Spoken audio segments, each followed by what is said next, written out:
Démocratique du Congo du 23 décembre 2018. Quelles assurances, quels espoirs pour ces processus électoraux?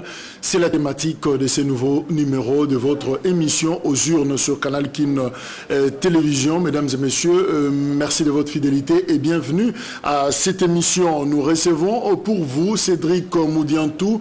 Il est porte-parole du parti politique Démocratie chrétienne piloté par Eugène Diomi Ndongala. Et ensemble avec lui, nous allons justement réfléchir sur ces processus électoraux en République démocratique du Congo. Démocratie chrétienne, c'est une formation politique de l'opposition. Et voilà, qui a une position d'ailleurs particulière par rapport à ces processus électoraux. Nous en parlerons. Mais justement, comprenez un peu quelle est la situation. Cédric, merci d'ailleurs d'être venu. Merci beaucoup. Quelle est la situation de votre président Eugène Diomi Ndongala actuellement? Non, la situation... D'abord, je voulais vous remercier pour l'invitation. Alors, la situation du président Eugène Diomi Ndongala, comme nous l'avons toujours dit et nous continuons à le dire, c'est une situation qui est déplorable par rapport au fait, d'abord, qu'on ne va pas rappeler qu'il est à la prison à la suite d'un procès politique tout à fait unique, une répression politique que nous sommes toujours en train aujourd'hui de dénoncer. Vous avez vu avec Akaj, Maître Georges Kapiamba, qui est aussi un des témoins oculaires de cette démarche. Eugène Diomi Ndongala a été condamné à la Cour suprême de justice à la suite d'un procès irrégulier.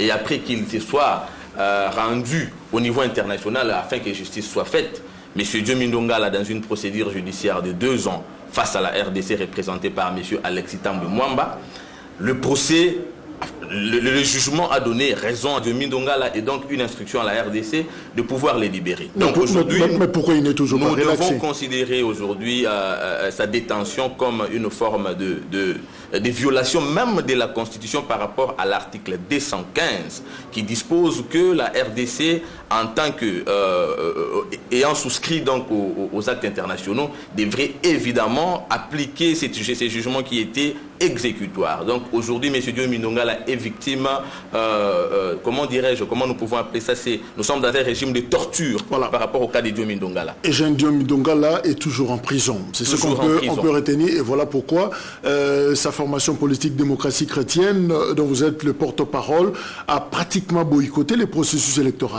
Non, nous n'avons pas boycotté les processus électoraux parce que le président de la démocratie chrétienne est en prison. Nous avons plutôt, parce que nous ne pouvons pas réduire l'avenir du pays à la seule situation de M. Diomi Ndongala, qui est aussi, vous connaissez, un vrai militant, un combattant des valeurs. Mais nous avons évoqué un nombre d'éléments qui nous ont poussé à définir ces processus comme étant viciés. Lesquels?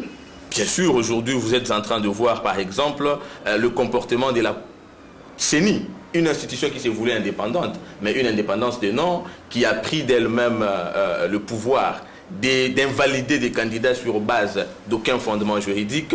Vous avez une cour constitutionnelle conçue pour des raisons de clientélisme en faveur de la famille politique de M. Kabila. Vous avez aujourd'hui la militarisation, par exemple, du processus électoral. Les opposants sont en train de décrier la machine à voter. Le processus, à chaque étape du processus, vous avez un piège. Alors l'ensemble de tout ceci, vous avez au centre de cela la répression politique. Mais Cédric Moudiantou, est-ce que vous avez bien réfléchi quant à votre prise de position?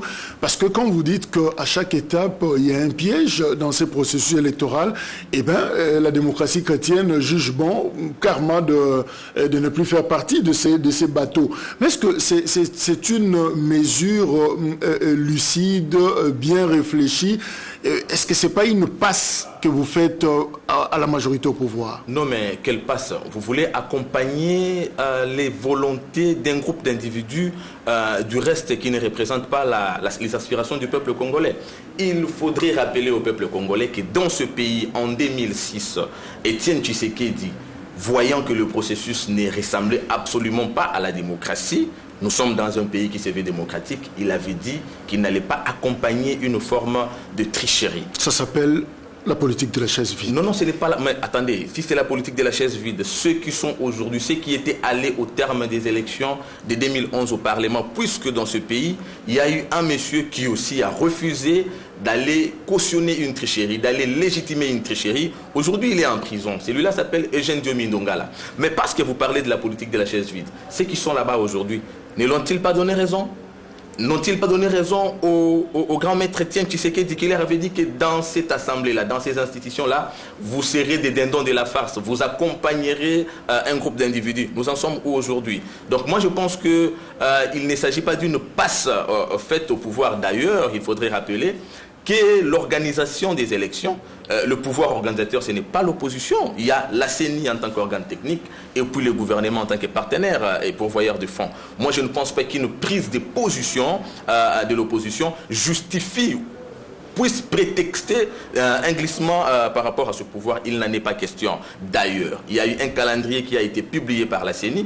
Dans ce calendrier, il n'y avait pas des machines à voter, par exemple. Mais dans ces cas-là, la démocratie chrétienne aurait agi sans les autres, sans avoir consulté ses pairs de l'opposition. Écoutez, aujourd'hui, par exemple, la démocratie chrétienne, avant d'arriver à sa position, je dois vous le dire, la démocratie chrétienne a toujours été partenaire potentiel, par exemple, de l'UDPS, avec qui nous acheminons depuis tout ce temps.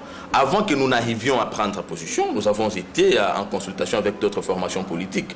Comme vous le voyez d'ailleurs aujourd'hui, c'est ça la démocratie. Nous sommes partenaires certes, mais nous sommes un parti souverain. Nous avons une opposition par rapport à notre lecture politique. Heureusement que tout ce que nous avions annoncé par rapport à ce processus, aujourd'hui le temps nous donne raison.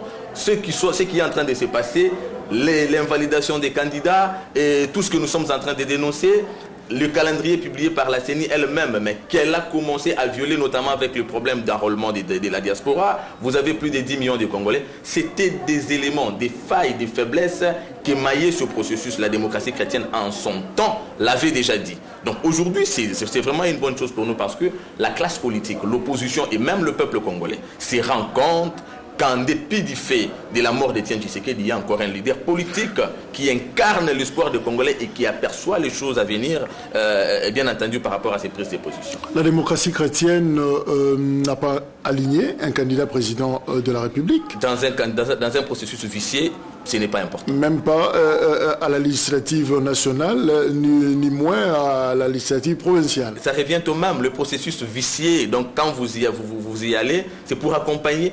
Cédric Moudianto, n'est-ce pas un problème de moyens peut-être?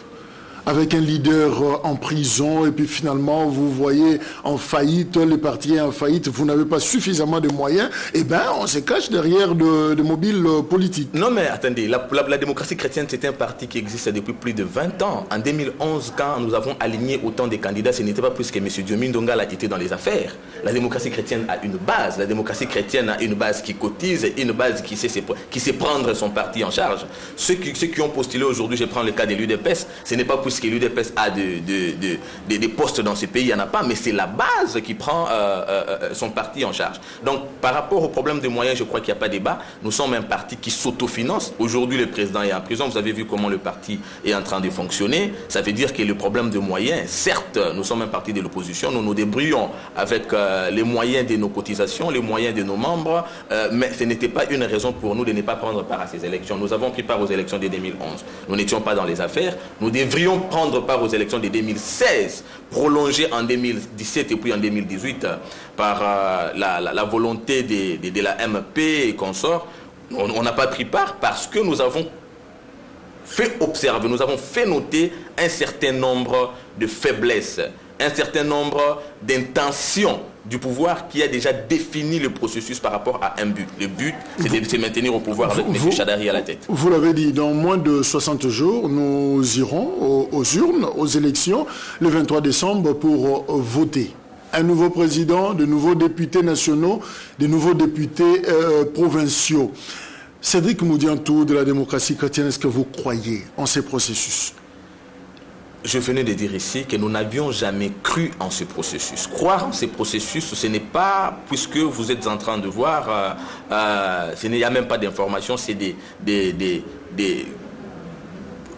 comment je peux qualifier ça? C'est de la propagande, des actes propagandistes qui font croire. Mais attendez, un processus étayé sur base d'un certain nombre de principes. Par exemple, vous aviez les calendriers électoraux, vous avez la loi électorale. Par rapport au début, depuis le lancement de ces calendriers jusqu'à nos jours, je pense que nous n'avons pas le droit nous n'avons pas le droit de demander à notre peuple d'être dupe.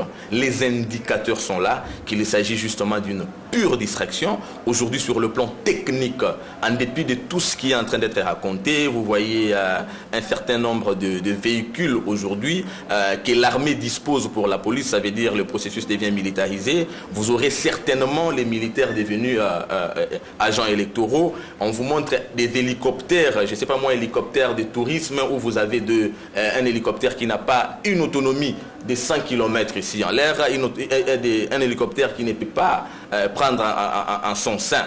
Par exemple, 3, 4, 5 machines à côté. N'est-ce pas l'expression d'un vouloir politique du gouvernement congolais d'accompagner, de soutenir le processus électoral? On ne soutient pas les processus électoraux de cette manière-là. Écoutez, en 2006, il y a eu des élections dans ce pays. En 2011, il y a eu des élections dans ce pays. Quand M. Kabila avait derrière lui, prétendait avoir le soutien de la communauté internationale, nous avons vu ce qui s'est passé en 2006. En 2011, nous avons vu ce qui s'est passé en 2011. Puisqu'il y a des violations graves, aujourd'hui que la communauté internationale dénonce, puisqu'il faudrait respecter un certain nombre d'accords, notamment nous sommes en train de parler par rapport à Diomi Ndongala, par exemple, d'un accord que la République a avec la Cour des droits de l'homme de l'ONU, que la RDC a ratifié. Au vu de toutes ces violations, la communauté internationale prend position et on s'est dit, nous ne voulons plus de cette communauté internationale, nous sommes devenus un pays indépendant, on dirait que nous ne le sommes qu'hier, pourtant c'est depuis 1960. Donc quand on veut redresser un processus rappelé à l'ordre, la République ne veut pas et elle veut s'organiser à sa manière. Mais aussi derrière cette manière d'organiser, une intention de se maintenir au pouvoir en organisant une parodie d'élection, et on ne veut pas une forme d'ingérence, une forme d'observateurs internationaux, puisqu'on veut tricher à huis clos. Moi,